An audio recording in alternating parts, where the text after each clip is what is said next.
नमस्कार, मी भाऊ तोरसेकर. तुम्ही बघत आहात प्रतिपक्ष.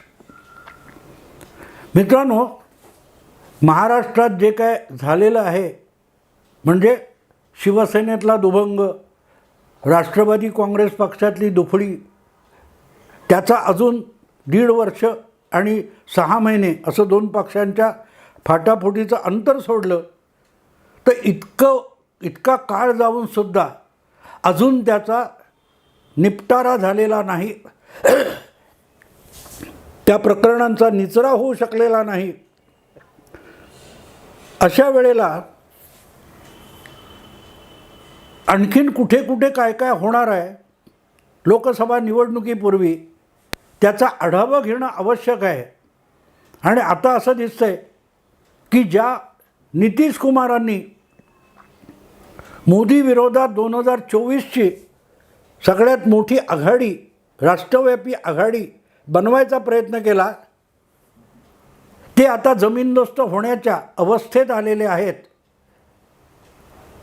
जवळजवळ एप्रिल 2023 पासून नितीश कुमार देशाच्या कानाकोपऱ्यात फिरले, वेगवेगळ्या प्रादेशिक नेत्यांना भेटले, दिल्लीत जाऊन राष्ट्रीय नेत्यांना भेटले आणि त्यांनी मोदी विरोधात आणि भाजप विरोधात एक राष्ट्रीय आघाडी 2024च्या लोकसभा निवडणुकीसाठी बनवण्याचा प्रयत्न केला होता.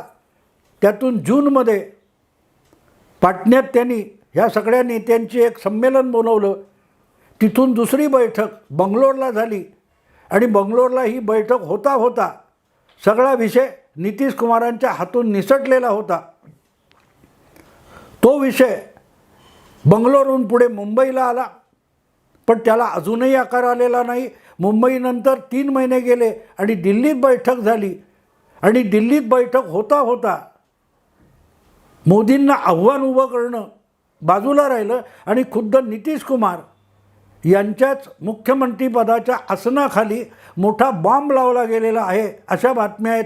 त्यांचाच पक्ष फुटायला आलेला आहे आणि परिस्थिती महाराष्ट्रासारखी बिहारमध्ये निर्माण होते.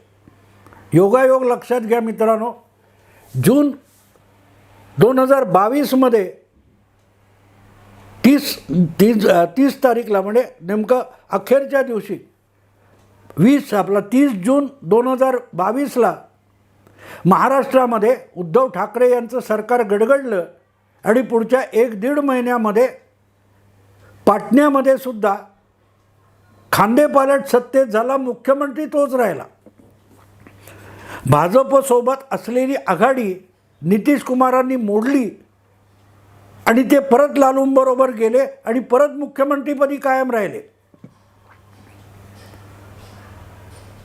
त्याला आता 1.5 वर्ष झालेलं आहे, पण आत्ता हळूहळू त्यांचे डोळे उघडत आहेत. जशी लोकसभा निवडणूक जवळ आली तेव्हा लालूंनी आपले चावायचे दात दाखवायला सुरुवात केलेली आहे. खुद्द मुद्दा आरोप काय होता, नितीश कुमार हे भाजपची साथ सोडून म्हणजे 2014 आपला 2016 लोकसभा आणि 2020 विधानसभा या 2 निवडणुका भाजपसोबत लढले आणि अचानक 2022मध्ये उठून परत लालूंच्या गोटात गेले. तेव्हा नितीश कुमारांचा आरोप काय होता, तो आरोप असा होता की भाजप आपल्याशी दगाफटका करते आणि पवारांनी सुद्धा नितीश कुमारांची पाठ थोपटली होती की जो प्रयोग शिवसेना फोडण्याचा भाजपने महाराष्ट्रात केला तसाच प्रयोग पाटण्यामध्ये नितीश कुमारांच्या विरुद्ध भाजप करू बघत होता. पण त्याच्या आधी डाव नितीश कुमारांनी उलटवला म्हणून पवारांनी नितीश कुमारांची पाठ थोपटली होती. कारण जो प्रयोग 2019मध्ये पवारांच्या मदतीने उद्धव ठाकरे यांनी निवडणूक संपता केला होता, तोच प्रयोग नितीश कुमारांनी बिहारमध्ये विधानसभेच्या निवडणुकीनंतर 1.5 वर्षांनी केला आणि भाजपला टांग मारून उद्धव ठाकरे यांच्यासारखे जनतेने नाकारलेल्या गटाकडे नितीश कुमार गेले, आपलं मुख्यमंत्रीपद कायम ठेवलं आणि लालू प्रसादना सोबत घेतलं. मुद्दा असा होता की लालू हे काय म्हणतात त्याला ना, कच्च्या गुरूचे छेले नाहीत. त्यामुळे त्यांनी एक गोष्ट कबूल करून घेतली होती की नितीश कुमारांनी लवकरच जागा रिकामी करायची आणि त्यांचा पुत्र तेजस्वी यादव याला मुख्यमंत्री करायचं. आणि आता तर लोकसभा जवळ आली आहे. अशा वेळेला आपल्या मुलाला मुख्यमंत्री करावं आणि नितीश कुमारांनी मुख्यमंत्रीपद सोडावं यासाठी लालू सारखा दबाव आणत होते. पण त्यांचा मुखभंग एकट्या नितीश कुमारांनी केला असा नाही, तो काँग्रेस आणि डॉट डॉट इंडिया आघाडीने सुद्धा केला. कारण या आघाडीची दिल्लीत जी बैठक झाली त्या बैठकीमध्ये नितीश कुमारांना सूत्रधार पंतप्रधानपदाचा चेहरा बनवला जाईल आणि मग त्यांनी मुख्यमंत्रीपद सोडायचं आणि देशभर प्रचाराच्या कामाला जुंपून घ्यायचं आणि तेजस्वी यादव मुख्यमंत्री होणार, हा सौदा होता. पण तो फिसकटला. कारण काँग्रेसने नितीश कुमारांना पुढे येऊच दिलं नाही. 3 बैठका, कन्व्हेनर कोण, सूत्रधार कोण, समन्वयक कोण हे ठरवण्याची टाळाटाळ केली. आणि दिल्लीच्या बैठकीमध्ये अचानक ममता दीदींनी नितीश कुमार आपला मल्लिकार्जुन खरगे यांचं नाव पुढे आणलं. तिथेच लालूंसकट नितीश कुमारांचा डाव कोसळला आणि ते दोघे तडकाफडकी पाटण्याला निघून गेले. आता त्यांच्या आपसातली भांडणं पुढे आलेली आहेत आणि त्यातून जो आरोप नितीश कुमारांनी भाजपवर करत भाजपची साथ सोडली होती, तीच परिस्थिती लालू प्रसादांनी नितीश कुमारवर आणली. नितीश कुमार यांच्या पक्षाचे राष्ट्रीय अध्यक्ष लल्लन सिंग म्हणून होते. त्यांच्याबरोबर लालूंनी हातमोळणी केली आणि नितीश कुमारांच्या पक्षात फूट पाडायची. आणि 10-12 आमदार मिळाले तरी नितीश कुमार तरी लालू प्रसाद यांच्या पक्षाकडे काँग्रेसच्या मदतीने एक बहुमत तयार होतं आणि आपल्याला मुलाला मुख्यमंत्री करायचा असा प्लॅन लालू प्रसादांनी आखला होता. आणि त्याचा सुगावा लागला तेव्हा नितीश कुमार खडबडून जागे झाले आणि त्यांनी घाईगर्दीने आपल्या पक्षाचं राष्ट्रीय संमेलन बोलवलं. याचं कारण त्यांना महाराष्ट्रातल्या घटनाक्रमाची भीती वाटत होती. जे महाराष्ट्रामध्ये देवेंद्र फडणवीस डाव खेळले होते, तोच डाव तसाच्या तसा बिहारमध्ये खेळला जाऊ शकेल या भीतीने नितीश कुमारांना पछाडलेलं होतं. आणि तो डाव असा होता की पक्ष फोडायचा आणि अख्खा पक्ष एका गटाला मिळालं आहे असं चित्र निर्माण करायचं. एकनाथ शिंदे यांच्याबरोबर बहुसंख्य आमदार गेले आणि उद्धव ठाकरे यांच्या हातातून पक्षच गेला. आज निवडणूक आयोगाने एकनाथ शिंदे यांना पक्षाचं नाव आणि निशाणी देऊन टाकले आणि म्हणूनच धीर करून अजितदादांनी सुद्धा शरद पवारांना टांग मारून अख्खा पक्ष पळवलेला आहे. आणि त्याचाच प्रयोग लालू प्रसाद बिहारमध्ये करतील स्वतःच्या मुलाला मुख्यमंत्री करण्यासाठी. आणि आपलं मुख्यमंत्रीपद जाईल इतकंच नाही तर आपल्या हातून पक्षसुद्धा जाईल या भीतीपोटी नितीश कुमारांची झोप उडाली आणि त्यातून त्यांनी दिल्लीमध्ये पक्षाचं राष्ट्रीय अधिवेशन घेतलं आणि लल्लन सिंग यांना बाजूला केलं. लल्लन सिंग यांना बाजूला करण्याचं कारण असं होतं की लल्लन सिंग जाणीवपूर्वक भाजपवर सातत्याने शरसंधान करत होते. कारण नितीश कुमार यांना सुटण्याचा एकमेव मार्ग भारतीय जनता पक्षाबरोबर जाणं आहे, नाहीतर त्यांचा पक्ष आता लालू प्रसाद फोडणार ही काळ्या दगडावरची रेघ आहे. पंतप्रधान किंवा समन्वयक, पंतप्रधानपदाचा उमेदवार किंवा समन्वयक म्हणून नितीश कुमार जात नसल्यामुळे आपल्या मुलाचा मुख्यमंत्रीपदाचा मार्ग रोखला गेला आहे. यामुळे लालू प्रसाद खवळलेले आहेत आणि त्यामुळे गेले काही महिने त्यांनी नितीशचे पक्षाध्यक्ष लल्लन सिंग यांना हाताशी धरून देवेंद्र फडणवीसांचा महाराष्ट्रात 2 पक्ष फोडण्याचा आणि पळवण्याचा डाव होता, तो तसाच्या तसा पाटण्यामध्ये खेळायला निघाले होते आणि त्याचा सुगावा नितीश कुमारांना लागला. आता वरवर चर्चा अशी आहे की नितीश कुमार मुख्यमंत्रीपद बचावण्यासाठी आटापिटा करतायत. मित्रांनो, वस्तुस्थिती तेवढी मर्यादित नाही आहे. नितीश कुमार घाबरलेत, ते फक्त मुख्यमंत्रीपद जाणार म्हणून नाही. महाराष्ट्रात जसं एकनाथ शिंदे आणि अजितदादा हा पक्ष त्याच्या संस्थापकांच्या किंवा ओरिजिनल अध्यक्षांच्या हातून पळवून घेऊन गेले, तसंच लल्लन सिंग हे बिहारचा जदयू पक्ष हा अख्खाच्या अख्खा घेऊन पळून जातील आणि नितीश कुमारच्या हाती धुपाटणं राहील, या भीतीने नितीश कुमारांना पछाडलेलं आहे. आणि त्यामुळे घाईगर्दीने पक्षाध्यक्षच असा निर्णय, आता तुम्ही बघितलं शरद पवार किंवा उद्धव ठाकरे यांचा सुप्रीम कोर्टात किंवा निवडणूक आयोगासमोर दावा काय आहे की मी पक्षाध्यक्ष आहे, त्यामुळे प्रतोद कोण ते मी ठरवणार. आमच्या घटनेत तसं आहे, बरोबर आहे ना. त्यामुळे पक्षाध्यक्ष म्हणून कुठलेही निर्णय मी घेऊ शकतो. आघाडी करायची, आघाडी मोडायची, हे सगळे निर्णय पक्षाचा सर्वोच्च नेता, पक्षप्रमुख म्हणून मी करू शकतो आणि ते लल्लन सिंग करू शकतील. त्यामुळे मुख्यमंत्रीपद आपल्याकडे असलं तरी पक्ष संघटनेचे सर्वाधिकार हे लल्लन सिंगच्या हाती आहेत. ते काढून घेण्यासाठी नितीश कुमारांनी घाईगर्दीने दिल्लीत पक्षाचं अधिवेशन घेतलं आणि ठरल्याप्रमाणे त्याचा अंदाज आल्यामुळे लल्लन सिंग यांनीसुद्धा आपल्या अध्यक्षपदाचा राजीनामा देऊन टाकला. आणि त्यामुळे सगळे विश्लेषक इतके भारावलेले आहेत, नितीश कुमारनी सगळे डाव सगळ्यांवर कसे उलटवले. भाजपवर डाव उलटवला, लालू प्रसादवर डाव उलटवला, लल्लन सिंगवर डाव उलटवला.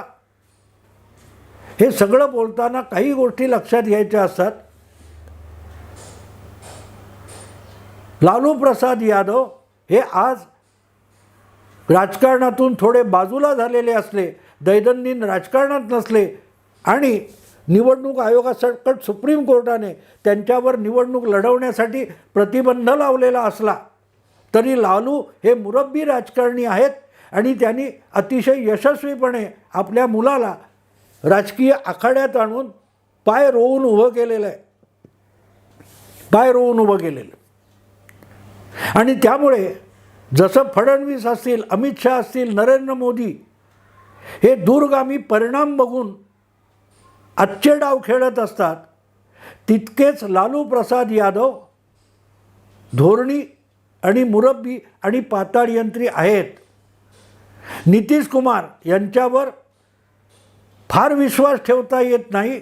जो माणूस भाजपने त्याला राजकारणात पाय रोवून उभा केला त्यांच्याशी दगा करू शकतो आणि दोनदा दगा करू शकतो आणि आपल्याशी आयुष्यभर वैर पत्करलेला नितीश कुमार आपल्याशी प्रामाणिक राहू शकतो असं मानण्या इतके लालू प्रसाद यादव भोळे नाहीत. आणि त्यामुळेच लालू प्रसाद यादव यांच्याबरोबर हातमिळवणी केली नितीश कुमारांनी, तेव्हा मुख्यमंत्रीपद आपल्याकडे घेणारे नितीश कुमार किती गाढव होते ते आता लालू प्रसाद त्यांना दाखवतील.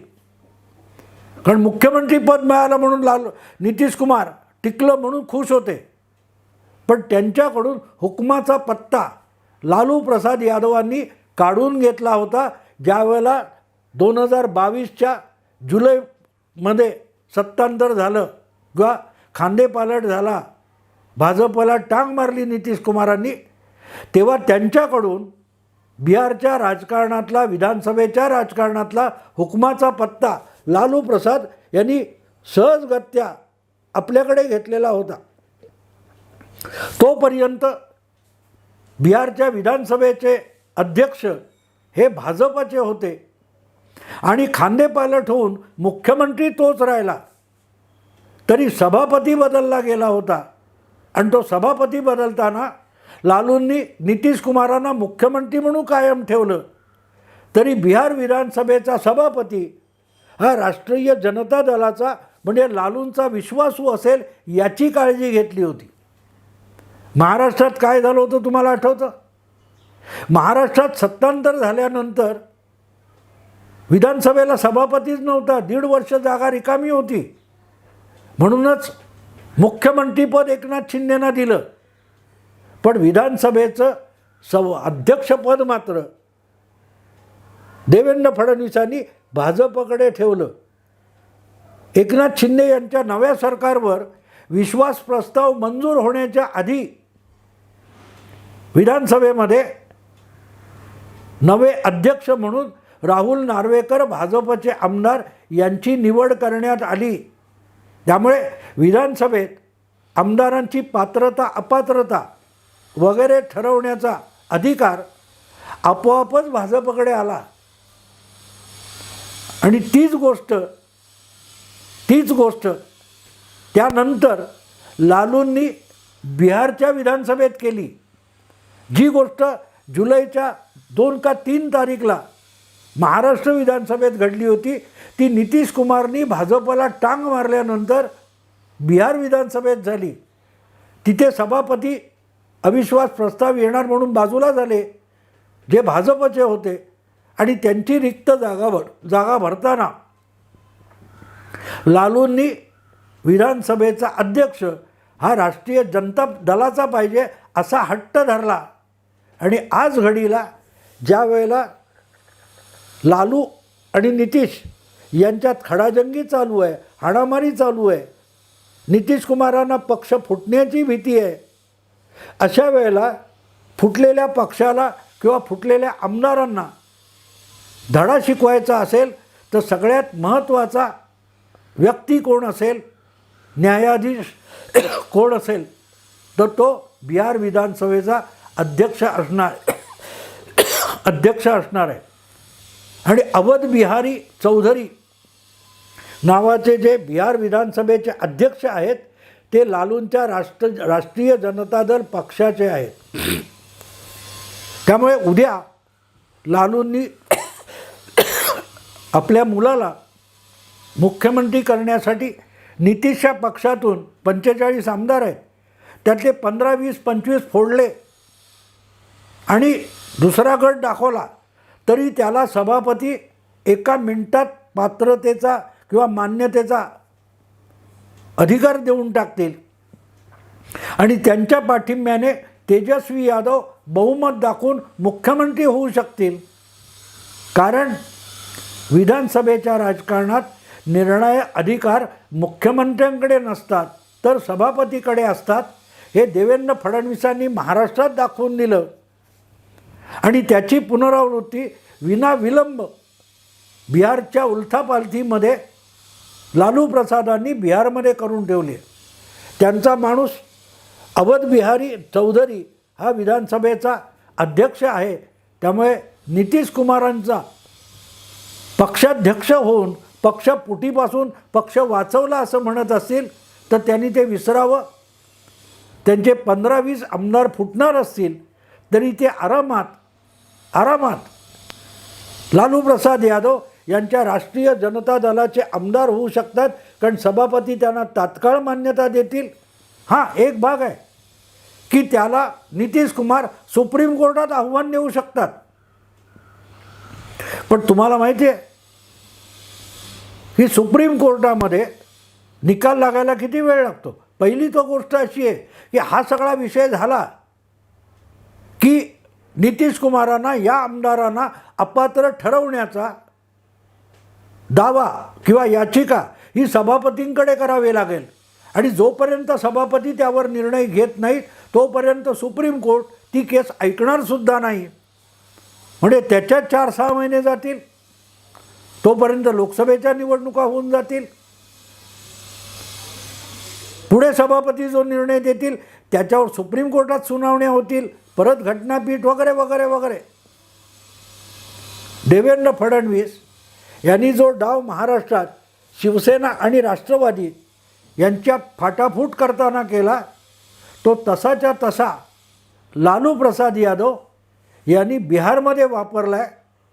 आणि भाजपला टांग मारणारे नितीश कुमार यांच्या गळ्यात महाराष्ट्राच्या फडणवीसी डावाचा घोंगडं लालूंनी बांधलेलं आहे. बघू काय होतं मित्रांनो. आत्ता इथेच थांबतो. आवडलं लाईक करा, शेअर करा, सबस्क्राईब करा. नमस्कार.